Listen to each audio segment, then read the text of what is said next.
একজন মেলায় বেলুন বিক্রি করত। লাল, নীল, সবুজ, হলুদ, নানান রঙের বেলুন। যখন বিক্রি কমে যেত, সে একটি করে বেলুন আকাশে ছেড়ে দিত এবং বেলুনটা অনেক উপরে উঠত।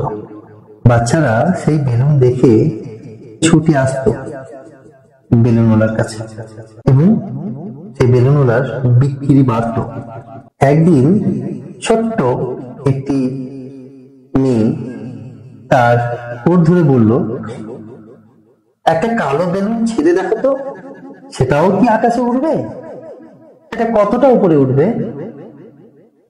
লোকটি বাচ্চা মেয়েটির দিকে তাকিয়ে হাসলো আর বলল, সোনামা, বেলুনটা কি রঙের তার উপর নির্ভর করে না যে বেলুনটা কত দূর উঠবে। ভিতরে কি আছে সেটাই তাকে উপরে নিয়ে যায়।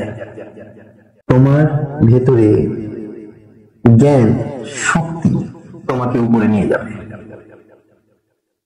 আমাদের রং, অবস্থা, পারিপার্শ্বিকতা এবং আমাদের আশেপাশে যারা আছে, আমাদের এদের উপর কিন্তু আমরা নির্ভর করি না যে আমরা কত উপরে উঠব, নিজের জীবনে কতটা সাকসেস পাবো। আমাদের মনের ভেতরে কি আছে, আমাদের মনের ভাব কেমন, সেটাই ঠিক করে আমরা কত দূর উঠতে পারি। নেতিবাচক ভাবনা আমাদের টেনে ধরে, ভেঙে দেয়, পিছনে টানে, আর ইতিবাচক ভাবনা সেটাই আমাদের স্বপ্ন পূরণে সাফল্যের সঙ্গে উঁচু শিখরে নিয়ে যায়।